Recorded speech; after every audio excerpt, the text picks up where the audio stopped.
5 minutos. Gracias, presidenta. Secretario, procurador, bienvenidos a la Cámara de Diputados, compañeros legisladores, medios de comunicación que todavía están aquí, aunque la sesión ya inició, sean bienvenidos a esta comparecencia. La fracción parlamentaria del Partido Acción Nacional hemos sido congruentes con el desarrollo sustentable, con ese desarrollo sustentable que 2 administraciones de mi partido impulsaron. Por eso, a lo largo de esos 12 años, se impulsaron importantes leyes, usted las conoció, secretario, sobre medio ambiente y cambio climático. Y ahora, esta legislatura, este grupo parlamentario, nos hemos dado a la tarea a que no solamente se hablara de las grandes reformas, sino que se impulsara dentro de esas grandes reformas como un eje transversal los temas ambientales. Y por eso presentamos la Ley de Transición Energética, que desgraciadamente a este gobierno federal pues ha estado posponiendo y posponiendo la discusión del dichoso paquete verde de la energética como si fuera un accesorio, cuando es una parte y un eje fundamental. Pero iniciando con las preguntas, secretario. El Programa Especial de Cambio Climático 2014-2018, mejor conocido como el PEC, habla de una meta nacional de reducir para el 2020 el 30% de las emisiones de gases de efecto invernadero. Esto, bueno, pues es hacer más o menos 300 millones de toneladas de CO2. Esto se ha anunciado en la ONU, inclusive la semana pasada el presidente Peña Nieto ratificó ese compromiso.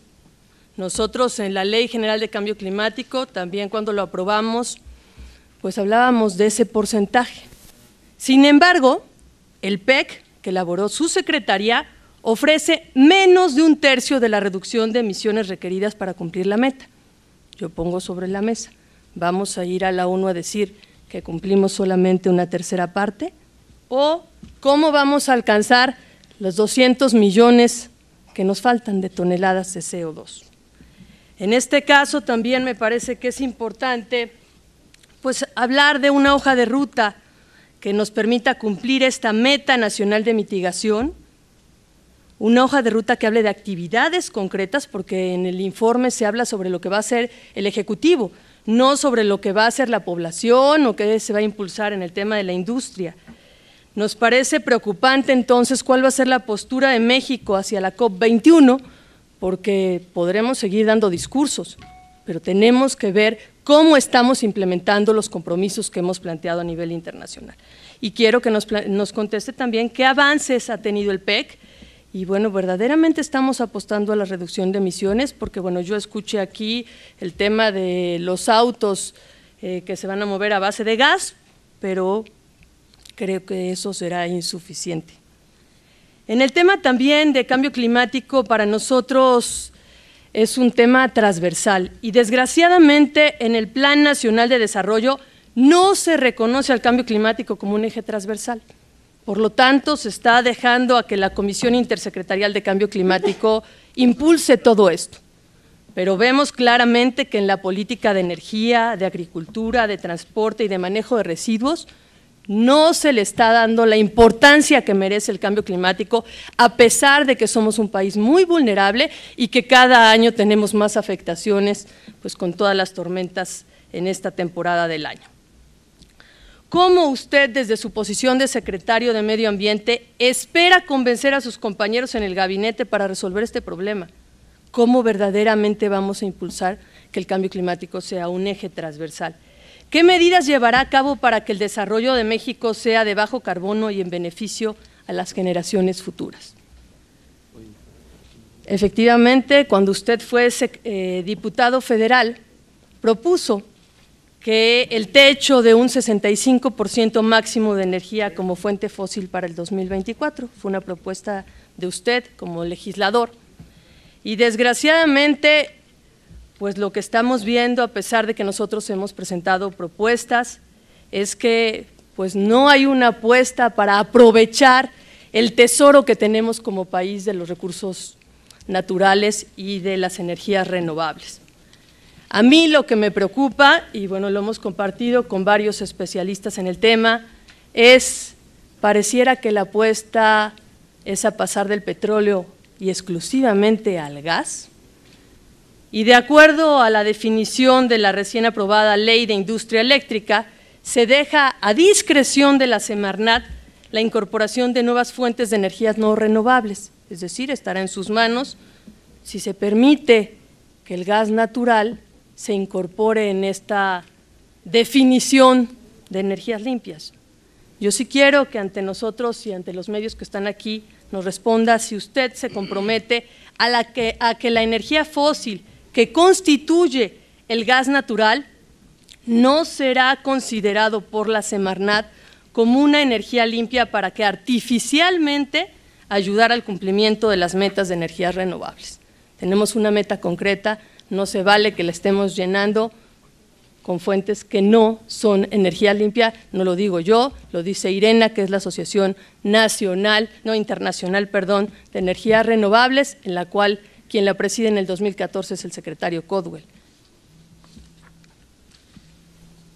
Avanzar en el fortalecimiento de las instituciones y marcos legales, ya voy a concluir, Presidenta, y normativos para entender el cambio climático es impostergable. Por eso yo estoy muy preocupada porque, bueno, usted conoce la legislación de cambio climático y las legislaciones que se aprobaron, y hay una serie de instrumentos que no se han publicado, que no se han presentado y tienen más de un año de retraso. Y le preguntaría, ¿por qué no se han publicado las reglas de operación del Fondo para el Cambio Climático? ¿Por qué no se ha implementado el Registro Nacional de Emisiones? ¿Por qué no se ha implementado un mercado voluntario de emisiones? ¿Cuándo se hará pública toda la información completa del Programa Especial de Cambio Climático? ¿Cuándo se va a aprobar y publicar la norma sobre calidad de combustibles líquidos? Con esto concluiría esta parte de la intervención. Gracias, secretario. Gracias, diputada. Tiene el uso de la palabra hasta por 5 minutos el funcionario compareciente para dar respuesta. Gracias, diputada. Muchísimas gracias de verdad por su pregunta. Déjeme, si me lo permite, hacer un poco de historia. Efectivamente, cuando yo fui diputado federal, yo presenté una iniciativa aún más ambiciosa de la que se aprobó en el Congreso en aquel entonces. Mi propuesta inicial era llegar no al 35%, sino al 50%, no de energía limpia como finalmente quedó. Mi propuesta era 50% de energía renovable. Lamentablemente, diputada, y ahí están los registros, usted los puede checar, una buena parte de la iniciativa se aprobó en la Cámara de Diputados. Lamentablemente, al llegar a la Cámara de Senadores, yo tuve varias reuniones con la secretaria de Energía, Georgina Kessel, mi amiga, a quien hasta la fecha veo y saludo con mucho cariño. Yo tuve varias reuniones con Georgina Kessel y textualmente me dijo, mira Juan, o se le baja a ese porcentaje o tu iniciativa no pasa, textualmente. Y la secretaria, insisto, mi amiga, finalmente o bajábamos el porcentaje del 50 al 35 o la iniciativa no pasaba, punto número 1, y punto número 2, lo que ella me pidió, creo con razón, fue cambiar el concepto de energía renovable a energía limpia. Y ella expresamente me dijo, Juan, dentro de la energía limpia se debe de incluir el gas natural.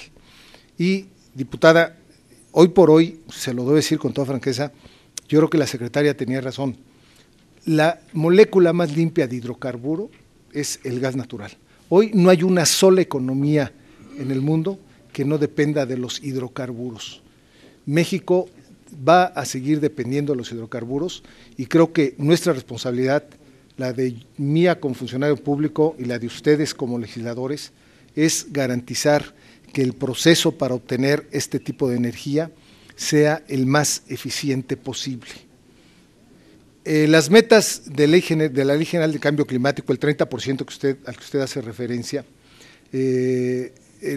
lo que nos dice es que tenemos que reducir en un 30% en el 2020 sobre la línea base y en el 2050 el 50% sobre el 2050. Estamos nosotros trabajando para alcanzar esa meta. Primero, a raíz de la Ley General de Cambio Climático, publicamos la Estrategia Nacional de Cambio Climático. La Estrategia Nacional de Cambio Climático, diputada, nos da una visión a 20, 30 y 40 años.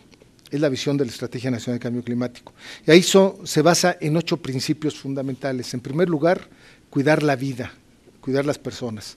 En segundo lugar, cuidar el patrimonio de las personas. En tercer lugar, cuidar la biodiversidad del país. Producir energía limpia, optimizar el uso de la energía, optimizar los recursos en el campo y hacer que las ciudades sean más sustentables y reducir las emisiones de contaminantes de vida corta, que como usted sabe, aunque el volumen es menor, la capacidad calorífica es mucho mejor que una molécula de CO2.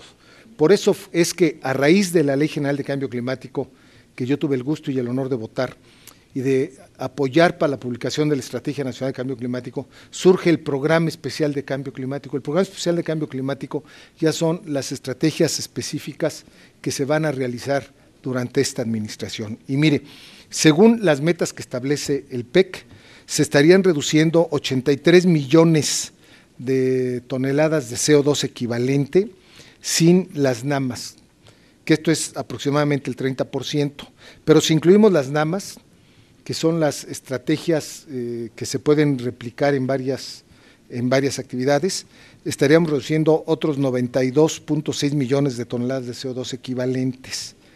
Y posteriormente, si reducimos poco más de 2.000 toneladas de carbón negro y 161.000 toneladas de gas metano a través de los diversos programas que tenemos de reforestación para capturar carbono, reforestación y desde luego uso de los residuos municipales, sin duda estaríamos alcanzando la meta que usted señala. Falta incluir aquí, diputada, porque el programa lo que habla es de las estrategias que estaremos siguiendo en el gobierno federal, pero falta incluir, y sin duda hay que definirlas, las estrategias que tendría que llevar a cabo el sector privado, la iniciativa privada, y también, conjunto con ellos, los gobiernos locales. Ahora, sin duda yo sé que la reforma energética ha generado algunas controversias, pero yo sigo insistiendo que la reforma energética, el gran beneficiario de la reforma energética deberá seguir siendo el medio ambiente. Hoy, diputada, y al rato en una presentación que, si me lo permite, le presento, o sea, les presento a todos ustedes, va usted a ver si solamente generamos la electricidad del país con gas natural, vamos a reducir en cerca de 100 millones de toneladas de CO2 equivalente las emisiones de gases de efecto invernadero. Pero esto, diputada, así fue como se dio. Insisto, yo creo que en aquel entonces la Secretaria de Energía tenía mucha razón. Y por otro lado, diputada, esta ley de transición energética, yo he revisado algunos de los conceptos que tiene y créame lo que yo creo que es una espléndida propuesta, es una espléndida iniciativa y de antemano yo le puedo asegurar que en lo personal e institucionalmente la vamos a apoyar.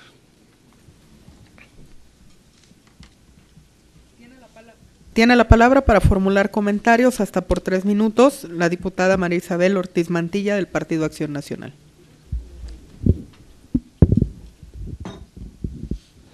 Gracias, secretario.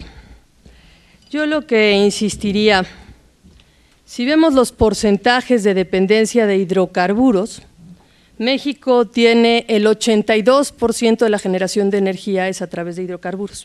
Y el promedio mundial es el 68% y con tendencia a la baja. Yo no entiendo por qué este país quiere ir contracorriente. O sea, al final de cuentas parece que solamente vemos el gas, cuando el reto es diversificar y abrir nuestra matriz energética.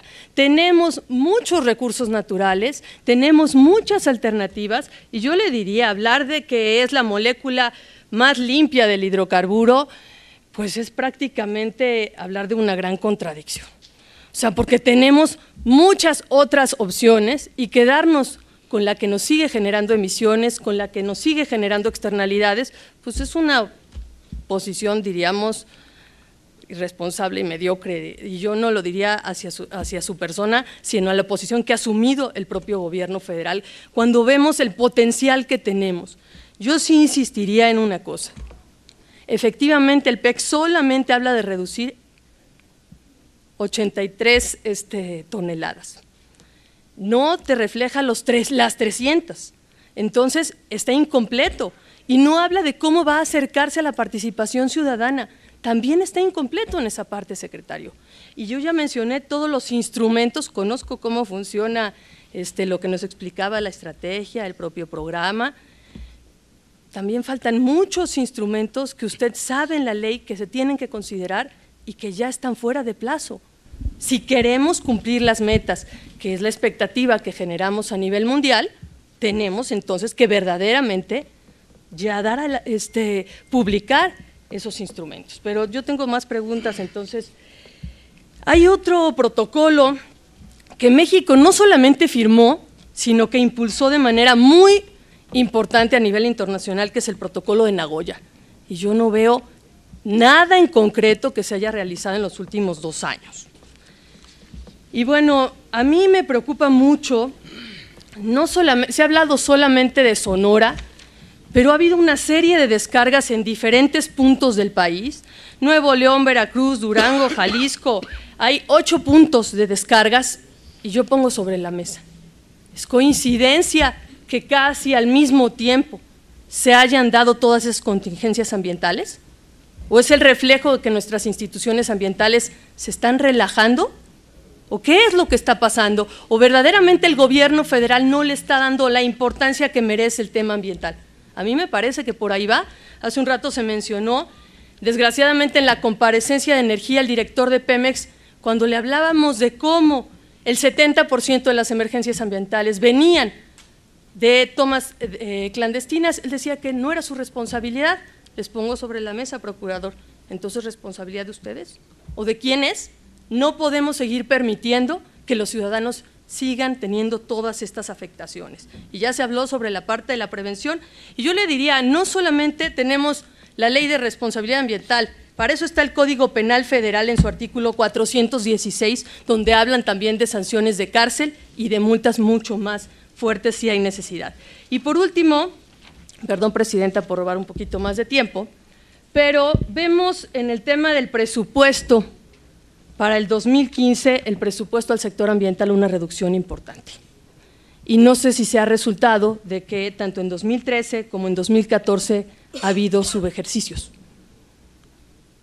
Estamos hablando de problemas ambientales serios, de prevención y de remediación. ¿Cómo es posible que haya estos subejercicios?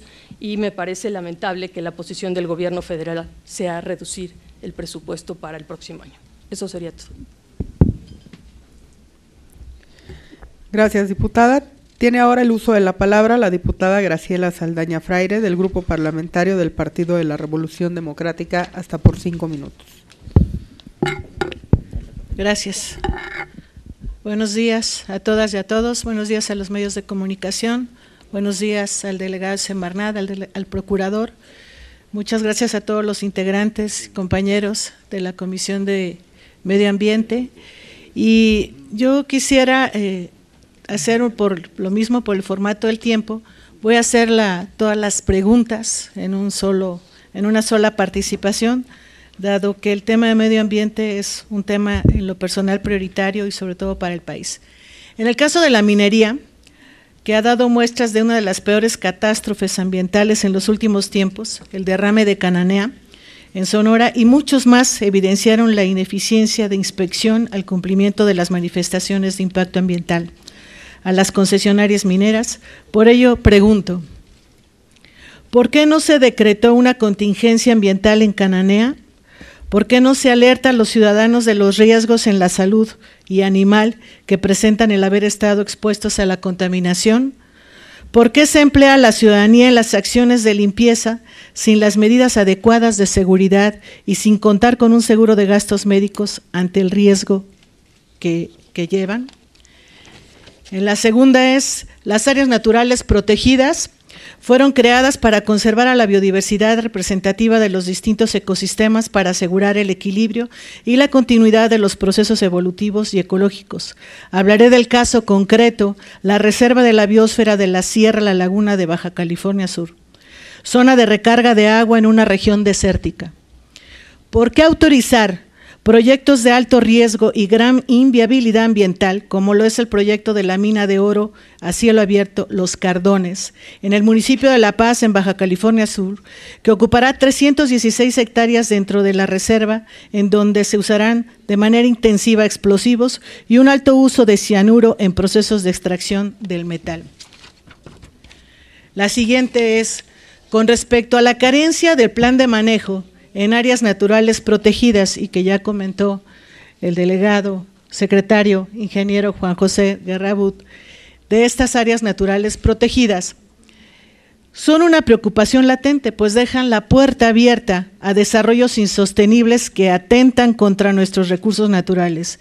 Ejemplo, y lo voy a decir de manera muy clara, en el caso de Yumbalam, tiene 19 años sin plan de manejo.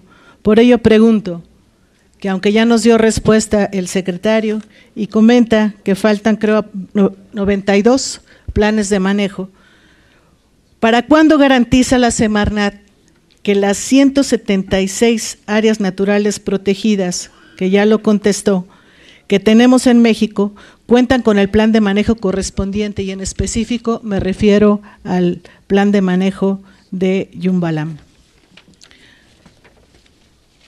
En la siguiente, ¿por qué el 18 de septiembre del año en curso la Semarnat aprobó la construcción del proyecto hidroeléctrico Las Cruces en Nayarit si la Conavio, la CONAM, CONAMPESCA y el Instituto de Ecología de la UNAM, entre muchos más, dieron opinión en contra por el riesgo de impacto sobre marismas nacionales, humedales de importancia internacional reconocidos por la Convención Ramsar y hogar del 20% de los manglares de México, ecosistemas clave para la mitigación del cambio climático, la mitigación de aves del Pacífico y la generación de recursos pesqueros, así como la posible inundación de 4,000 hectáreas, incluyendo 14 sitios sagrados y centros ceremoniales, pilar principal de la cultura cora y la cortina de 188 metros de altura sobre el río San Pedro Mezquital.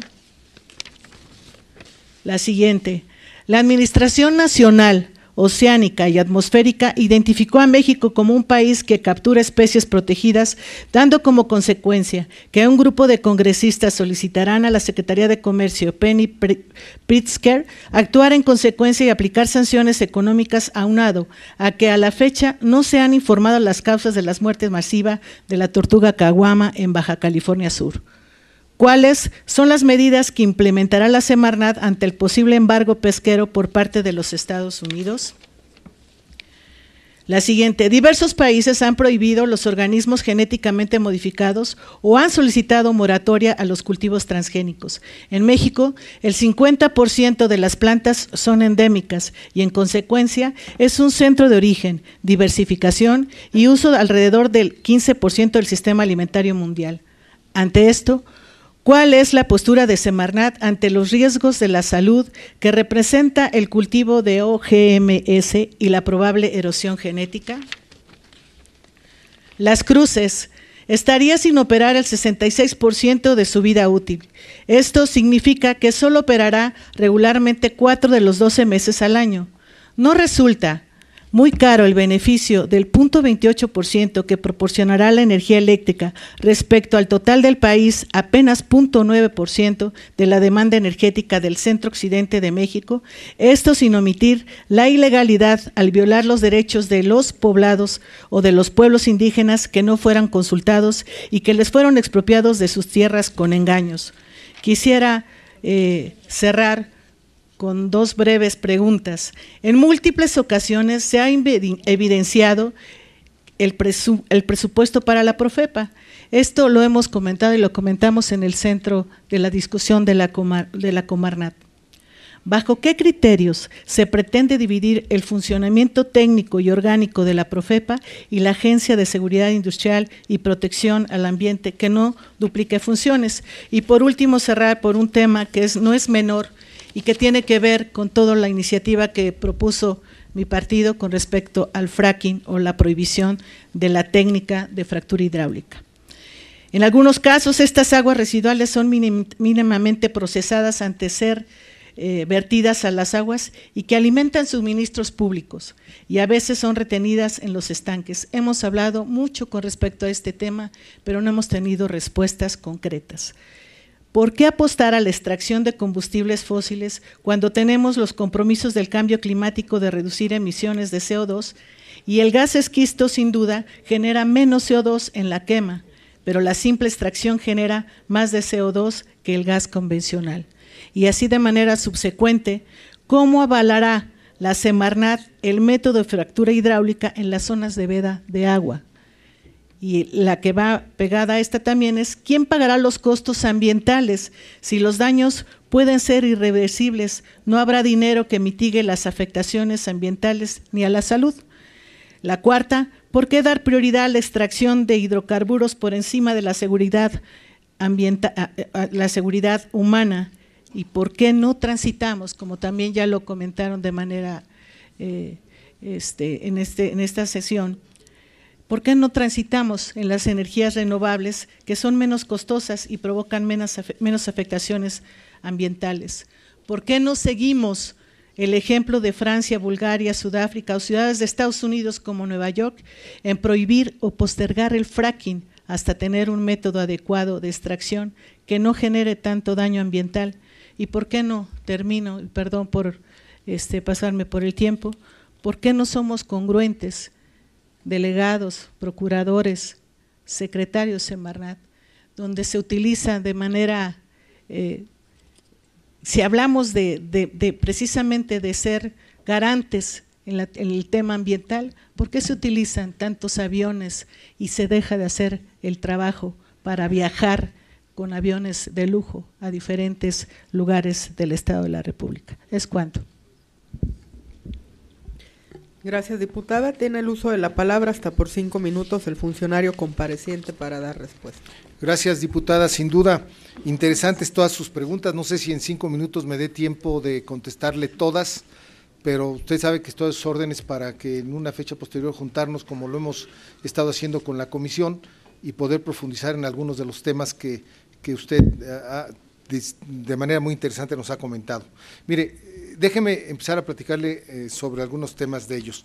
El área natural protegida de Yumbalam, donde está Holbox, esta área se decretó en 1994 y en el año 2012 inició el proceso para tener de esta área el programa de manejo.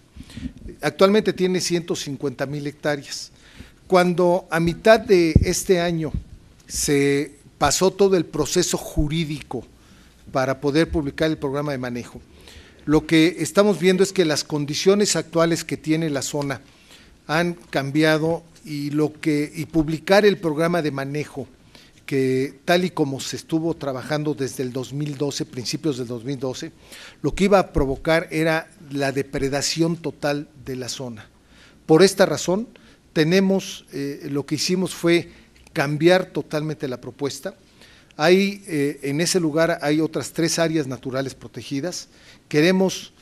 La propuesta es cambiar el decreto, integrar un solo decreto, poder crecer la superficie del área natural protegida y desde luego cambiar totalmente muchas de las cosas que ahí se han estado llevando a cabo. Yo espero que en el curso de los próximos días podamos estar sometiendo a consideración de la opinión pública cuál sería la propuesta, el estudio técnico justificativo que nos llevaría a hacer este cambio sin duda trascendental, no solamente para Yumbalam, sino para toda esa zona. Otra de las preguntas que usted me hace, diputada, es la posible duplicidad de funciones que podría haber entre la Agencia Nacional de Seguridad Industrial y Protección al Medio Ambiente, a los hidrocarburos y la Profepa. Déjeme empezar por decirle, diputada, que la creación de la agencia es una propuesta del Congreso. O sea, en la propuesta del presidente de la República no venía la creación de la agencia. La agencia surge a propuesta del Congreso, a propuesta del Senado de la República, y fue aprobada en el Senado y fue aprobada en la Cámara de Diputados. Y con toda franqueza, diputada, cuando surge la idea de la agencia, la verdad yo coincido con usted, la primera impresión fue que muchas de las actividades que iba a hacer la agencia iban a ser redundantes, no solamente con las que hace la Profepa, sino con las que hacen otras dependencias de la misma Semarnat, para emisión de normas, para manifestación de impacto ambiental, para cambios de uso de suelo, etcétera, etcétera. Y yo pensé lo mismo que usted, pero una vez, diputada, que nos estamos metiendo a la operación y a la organización de la agencia, yo lo que le puedo decir es que el grado de especialización que se requiere para operar las responsabilidades de la agencia, sin duda amerita que exista una agencia que opere todos los permisos y que regule todo el tema ambiental que está relacionado con la seguridad y, insisto, el medio ambiente de los hidrocarburos. En eso, insisto, nosotros estamos convencidos que la agencia va a cumplir una muy importante función social, económica y una función ambiental y de seguridad, porque va a ser el instrumento que nos va a permitir garantizar que las inversiones que se estén haciendo en materia de hidrocarburos cumplan con las mejores prácticas mundiales de cuidado del medio ambiente y de seguridad. Otro de los temas, diputada, que usted nos preguntó fue el tema de los cardones. Sin duda, los cardones, le puedo comentar que el 16 de octubre ingresó la solicitud de manifestación de impacto ambiental, de octubre del 2013, y fueron muchísimos las revisiones que hicieron los técnicos en la Secretaría. Estas decisiones, diputada, no son decisiones de carácter político, son decisiones 100% técnicas, como sucede en el caso de Las Cruces. Mire, este proyecto de los cardones se encuentra en la zona de amortiguamiento de la reserva de la biosfera de la Sierra La Laguna, y la presa de Jales está totalmente fuera de la reserva. La reserva sí permite actividad extractiva dentro de la zona de amortiguamiento, y las instalaciones se encuentran a 58 kilómetros de La Paz y 28 kilómetros de Todos Santos. No existe prohibición alguna para realizar actividad de alguna manera actividad minera en toda esta zona. Y la infraestructura, el diseño de la infraestructura, particularmente los jales, se ajustó al máximo nivel de seguridad que establece la NOM 141. Además, diputada, el porcentaje de humedad de los jales es 50% más bajo que el de la minería tradicional, 15% versus el 30%. Y por lo que nos ha informado la Conagua, el proyecto se va a desarrollar sobre rocas impermeables que no permiten la filtración al acuífero. Por otro lado, diputada, todo el proceso de lixiviación, se va a llevar a cabo en un circuito cerrado. No va a ser un proceso, el lixiviado no se va a hacer a cielo abierto, va a ser un proceso 100% cerrado. Yo casi me atrevo a decirle, diputada, que este modelo de minería, de producción en el caso particular de este tipo de minerales, esto debe tomarse como un modelo para otro tipo de minas que se estén estableciendo en el país. No más minería a cielo abierto, esta extracción se va a llevar a cabo, insisto, totalmente en un circuito cerrado, en donde se va a estar recuperando los lixiviados, se van a enriquecer y va a seguir circulando, y solamente los jales se estarán llevando a unas presas en donde se están usando los máximos niveles de seguridad. Y por otro lado, diputada, le quiero decir que se impusieron 19 condicionantes para que la empresa debe de cumplir antes de iniciar sus operaciones, y que todos estos, tanto la Profepa como la Semarnat, van a garantizar que se estén cumpliendo a cabalidad. Y consideraciones similares, diputada, se están teniendo para el caso de la mina de Las Cruces, en donde finalmente las dependencias que usted hace referencia, ante los argumentos que se les dio por parte de la Comisión Federal de Electricidad, emitieron opinión favorable. Fue por eso que los técnicos de la Semarnat decidieron autorizar este nuevo desarrollo hidroeléctrico. Hay varias preguntas más, diputada, pero no sé, yo creo que el tiempo no nos va a dar. Yo no sé si el procurador quisiera hacernos un breve comentario sobre su primer pregunta en relación a la minería. Gracias, secretario. Presidenta. Doña Graciela, comentarle que en México tenemos aproximadamente 1,252 minas que trabajan aproximadamente en 14 estados. Nos hemos propuesto desde el inicio de la administración revisar la totalidad de las minas. En el caso de Buenavista El Cobre, la Profepa actuó antes, durante y lo está haciendo después del lamentable derrame del pasado 6 de agosto. Antes del derrame, la Profepa del 2008 para acá atendió 9 quejas, todas puntualmente, impuso medidas correctivas, aplicó sanciones. Durante el procedimiento también aplicamos medidas de seguridad en el lugar del accidente. Tenemos actualmente en la mina Buenavista El Cobre, que como sabe usted tiene 9 manifiestos de impacto ambiental, tiene 8 concesiones que le otorgó la Secretaría de Economía, una extensión de más de 3.600 hectáreas. La Profepa tiene actualmente clausuradas todas las instalaciones nuevas, fundamentalmente las áreas conocidas como Tinajas 1 y Tinajas 2, donde era el área de expansión de la mina para pasar a producir de 200.000 toneladas a 500.000 toneladas de cobre.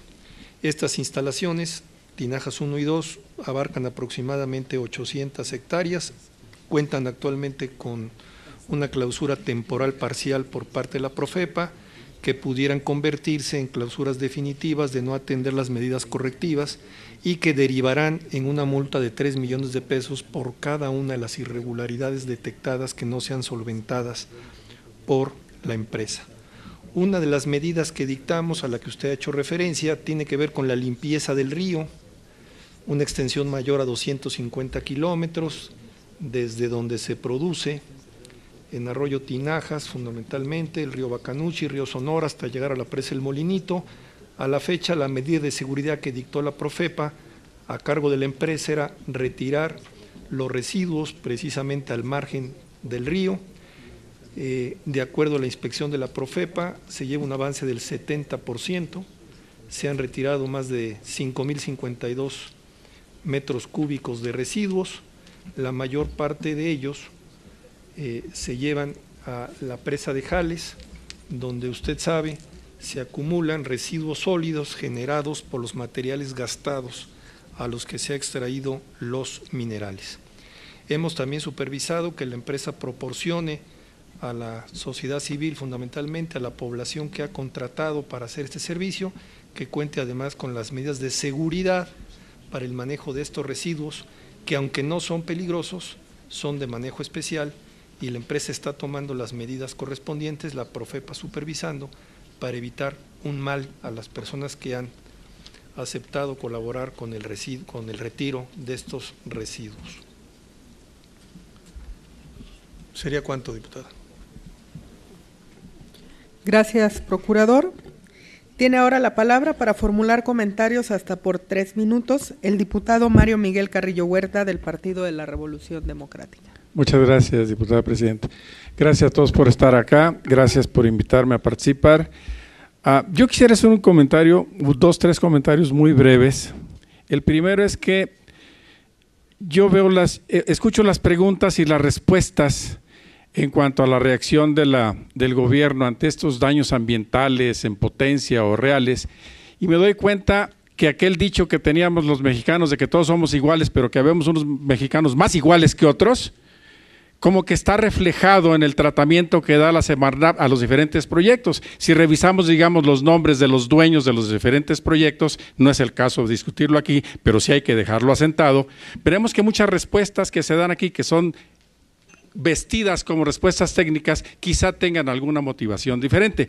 Pero bueno, ese no es culpa de usted, señor secretario, ni señor procurador. Yo creo que el hecho de que no todos los mexicanos seamos iguales de iguales, digamos, o que no se dimensione correctamente el daño ambiental, o que no se privilegie la prevención sobre la remediación, al final de cuentas no es culpa de usted. No es culpa de ustedes. Yo creo que en la cultura nuestra no valoramos nosotros al capital natural de la misma manera en que valoramos al capital manufacturado. Y en el momento en que nosotros empecemos a resolver eso y le demos al capital natural con el que contamos una importancia semejante, en ese momento se van a empezar a corregir las cosas. Nosotros en la Cámara de Diputados ya nosotros hicimos lo que teníamos que hacer para empezar a cambiar la cultura en México sobre la visión de la sustentabilidad del medio ambiente, al modificar el artículo 3 para darle a la educación pública en México, además de que tuviera la visión de sustentabilidad. Lo hicimos nosotros. Sin embargo, mientras en el caso del gobierno del Ejecutivo Federal no se asuma esta responsabilidad, entonces los esfuerzos van a ser muy parciales, muy parcos, no vamos a avanzar al ritmo que necesitamos, y ahí sí, a mí me gustaría saber cuál es la estrategia que tiene el gobierno federal para poder en el tiempo más breve posible hacer o por lo menos empezar a hacer un cambio en la cultura mexicana en cuanto a la visión del medio ambiente. Porque, insisto, nosotros lo hacemos con las limitaciones también que ustedes tienen de repente de que algunos mexicanos son más iguales que otros y no imponemos las multas suficientemente amplias, etcétera. Pero sí, me gustaría saber cuál es el plan de ustedes para cambiar la cultura y sobre todo la visión de los mexicanos sobre la importancia del medio ambiente. Muchas gracias por estar aquí y gracias, repito, por permitirme participar. Gracias, diputado Carrillo. Tiene el uso de la palabra la diputada Gabriela Medrano Galindo, del Grupo Parlamentario del Partido Verde Ecologista, hasta por 5 minutos. Buenas tardes a todos y a todas. Con el permiso de la presidencia. Buenas tardes, secretario de Medio Ambiente y Recursos Naturales, maestro Juan José Guerra Buz, al procurador federal, al medio ambiente, al doctor Guillermo Haro, a mi coordinador de mi grupo parlamentario, Arturo Escobar y Vega. Buenas tardes, compañeras y compañeros. Una de las crecientes exigencias de la sociedad es el tema de la movilidad dentro y fuera del territorio, ya sea de personas o de productos, lo que ha obligado al gobierno federal a implementar mecanismos eficientes para lograr la cobertura a dichas necesidades. Sin embargo, hoy en día nos enfrentamos a una realidad distinta que implica la sobresaturación de servicios aéreos. Actualmente contamos con un sistema aeroportuario nacional que transporta alrededor de 80 millones de pasajeros y 700 millones de toneladas de carga al año. De estos, 17 concentran el 86% del tránsito de pasajeros y 96% de la carga aeroportuaria. Ello sin duda muestra de la apertura de los servicios aéreos cada vez más accesibles a la sociedad. Sin embargo, ello propició que hoy en día dichos servicios se volvieran insuficientes e incluso inoperantes debido precisamente a su alta demanda.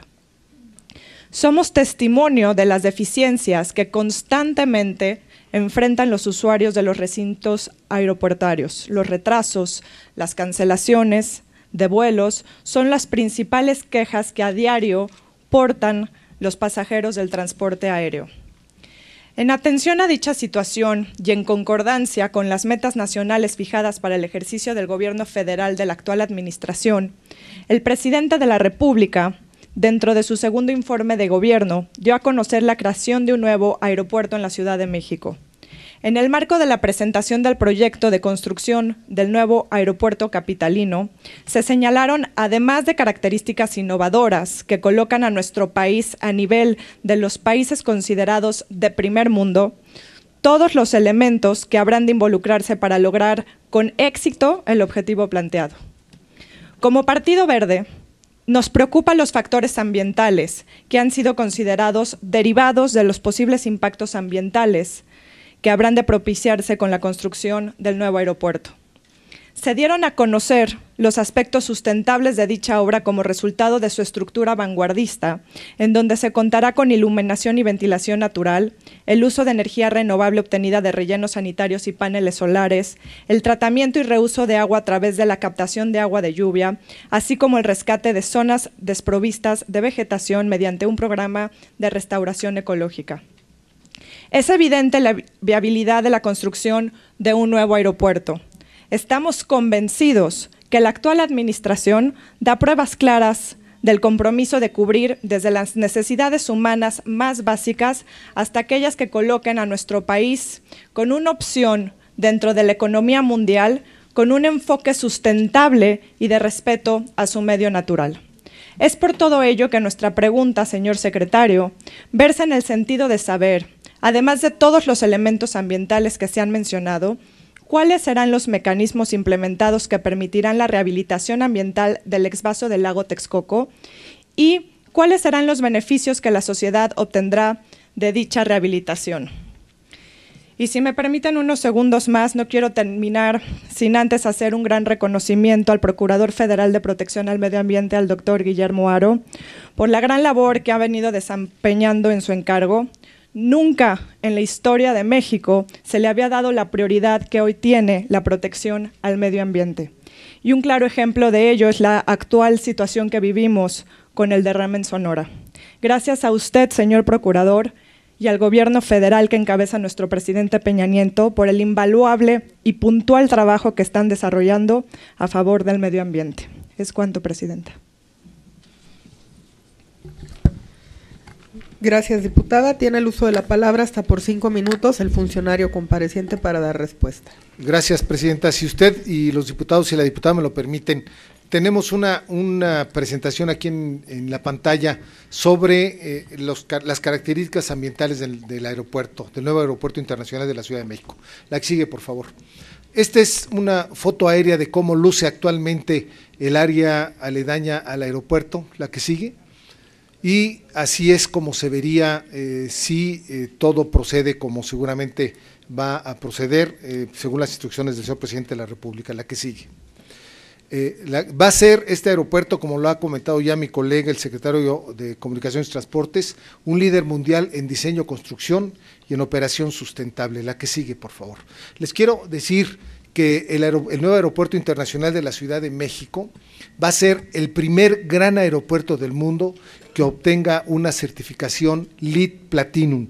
Seguramente ustedes saben que la certificación LEED es una certificación que va otorgando puntos al diseño ambiental que puede tener alguna edificación.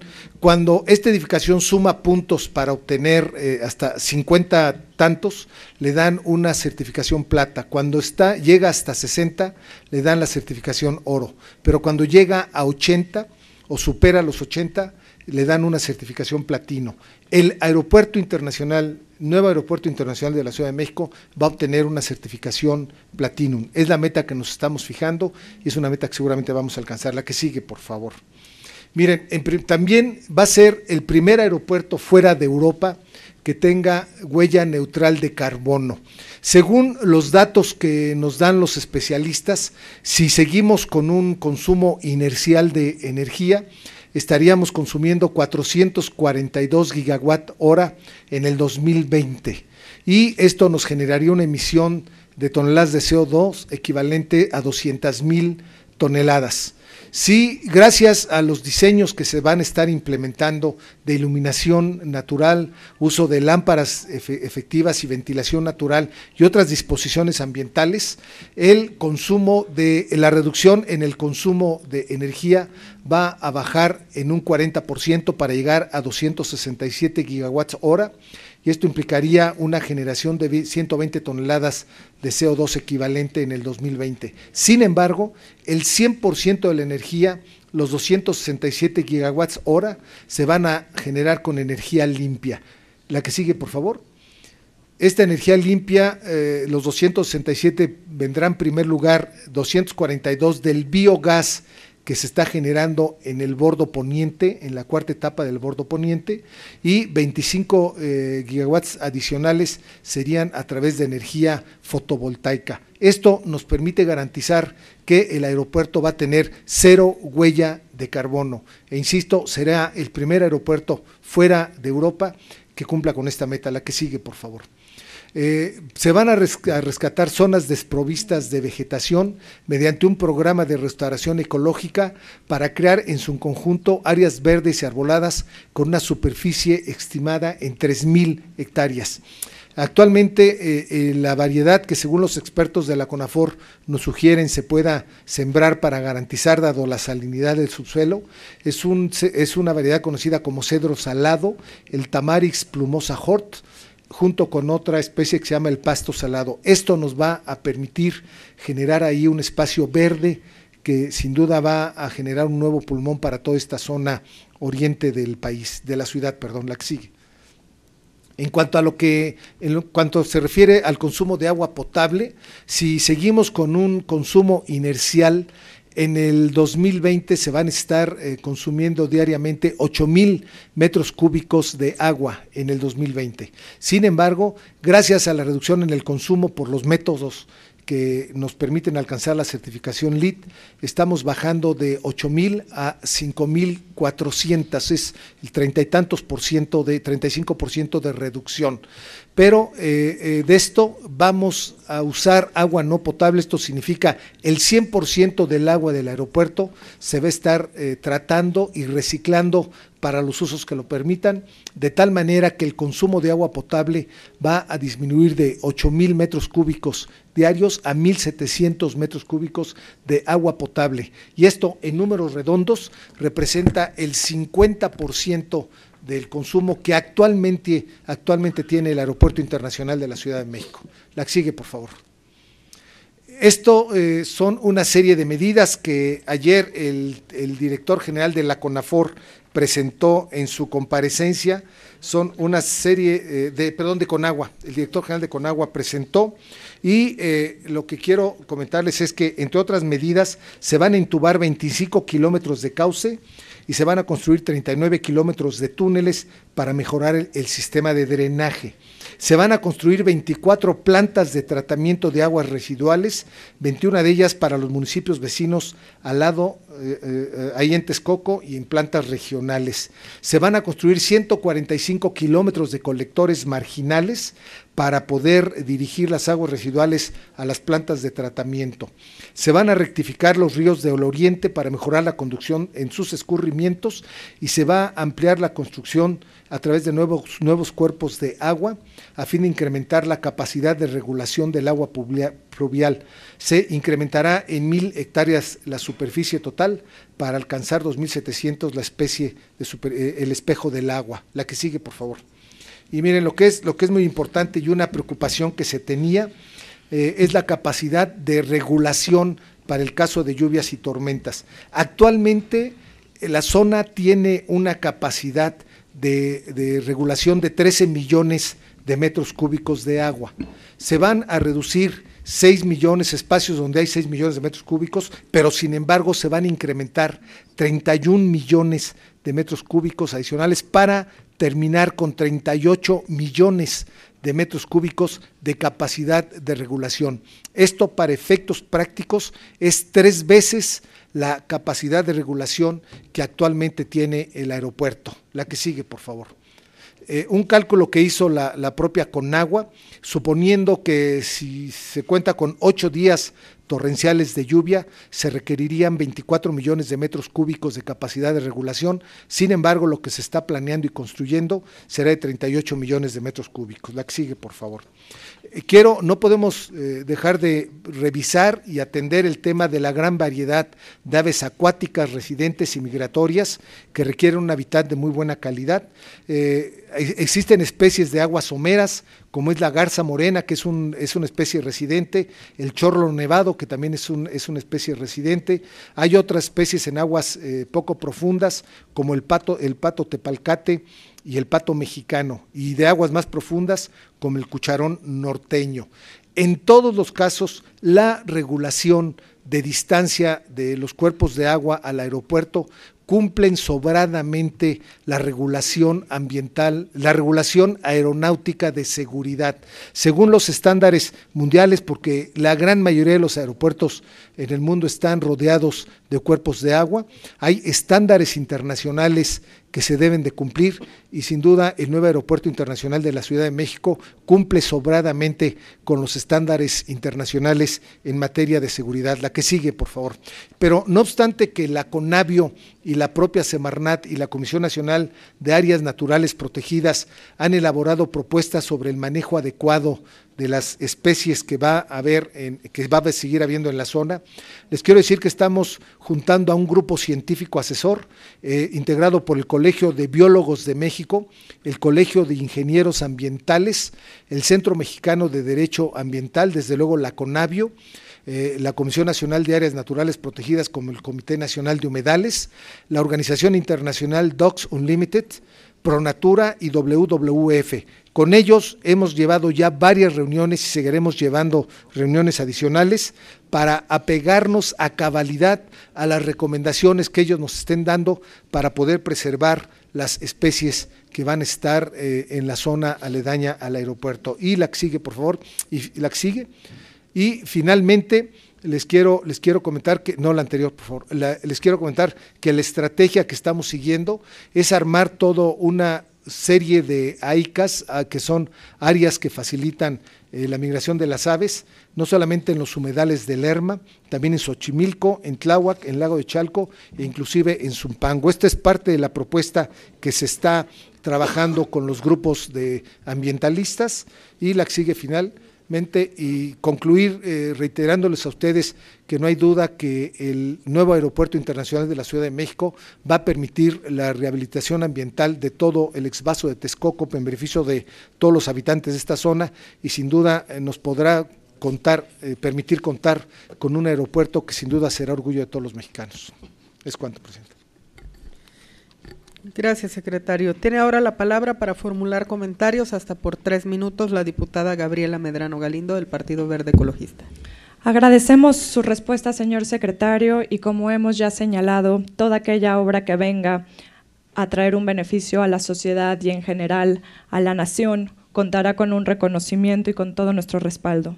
Estamos convencidos que la construcción de este nuevo aeropuerto representará beneficios importantes para nuestro país, como la generación de nuevas fuentes de empleo, el fortalecimiento de negocios internacionales, el aumento de inversiones, el incremento de la capacidad aeronáutica, la conectividad nacional e internacional y el impulso al turismo e industria, entre otros. Primordialmente exaltamos y aplaudimos la preocupación del Gobierno federal para impulsar la sustentabilidad en la construcción del nuevo aeropuerto de la Ciudad de México, que sin duda servirá de ejemplo para el crecimiento de nuestra nación con respeto a uno de los factores más vulnerables como lo es el medio ambiente. Es cuanto, muchas gracias.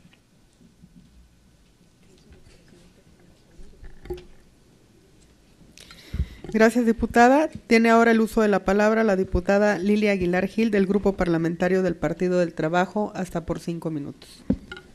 Muchas gracias. Agradezco la generosidad de la diputada Aida, que me ha dejado adelantar este turno. Yo voy a enfocar mis preguntas en el caso de Grupo México, pero como tengo demasiadas, y decía con mucho acierto una diputada del Movimiento Ciudadano, la diputada Zuleima Huidobro, que a veces estas comparecencias parecieran un engaño a la inteligencia de todos, porque sabemos que no se pueden contestar todas las preguntas que hacemos en 5 minutos. Entonces yo les pediría que las preguntas que no se alcancen a contestar me las pudieran hacer llegar por escrito y que me pudiesen decir en qué tiempo sería. Muchas gracias. En el tema específico del asunto de la mina de Buenavista, yo he escuchado las respuestas que ustedes han dado, pero yo creo que vale hacer un recuento de los hechos.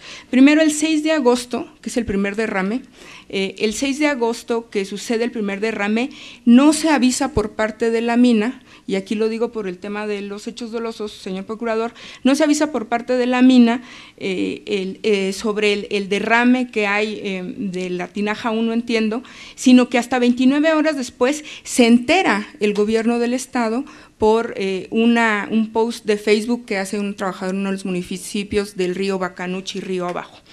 La empresa, que ya había tratado de hacer un bordo para que no llegaran las aguas contaminadas al río, no había anunciado, y no solamente no había anunciado, sino que además mintió después en sus declaraciones, y eso está en las actas que tienen sus delegados en Sonora, sobre la razón del derrame, y dijeron que había sido por el exceso de lluvias. Y luego todo esto que está consignado en estas actas de emergencia, y luego dice que es un problema de la soldadura que le vendió una empresa que no sabemos quién es. Insisto que todo esto lo hago como un recuento por el tema del dolo y los hechos fortuitos en el fincamiento de responsabilidades. Pero luego, el 20 de septiembre, hay otros 2 derrames. Uno que va al río Bacanuchi, Sonora, y el otro que va al río San Pedro, que es donde se declara esta emergencia de que podría llegar a aguas internacionales. Y luego hay unas declaraciones que yo considero muy simpáticas del secretario de Trabajo, el señor Navarrete Prida, que dice, menos de 12 horas después, dice que no hay daño al medio ambiente y que no hay daño hacia las personas. Entonces, todo esto lo digo porque, y aquí estas son las preguntas que me gustaría que me contestaran esta comparecencia. Primero, hay un diagnóstico real de cuál es el impacto ambiental del derrame, de lo que presumimos, porque ni siquiera sabemos si son 40 millones de litros de sulfato de cobre, y si lo hay, que si me lo pudiesen hacer llegar. Primero. Y segundo, si hay este diagnóstico, me gustaría saber cómo este diagnóstico determinó el monto del resarcimiento del daño o el monto que se tendría que pagar a los ciudadanos para la determinación del fideicomiso, porque ustedes hablan de 2,000 millones de pesos, pero no nos queda claro cuánto se le va a dar a cada persona y sobre qué. Es decir, estamos hablando no solamente del daño a la salud a futuro, sino que estamos hablando del probable daño a los pozos agrícolas, estamos hablando al daño al medio ambiente, flora, fauna, estamos hablando de daño económico, y todas las personas que han venido aquí a comparecer, con mucho respeto se los digo, dices que ustedes son los directamente responsables de este tema. Y hablando de responsabilidades, esa sería mi segunda pregunta.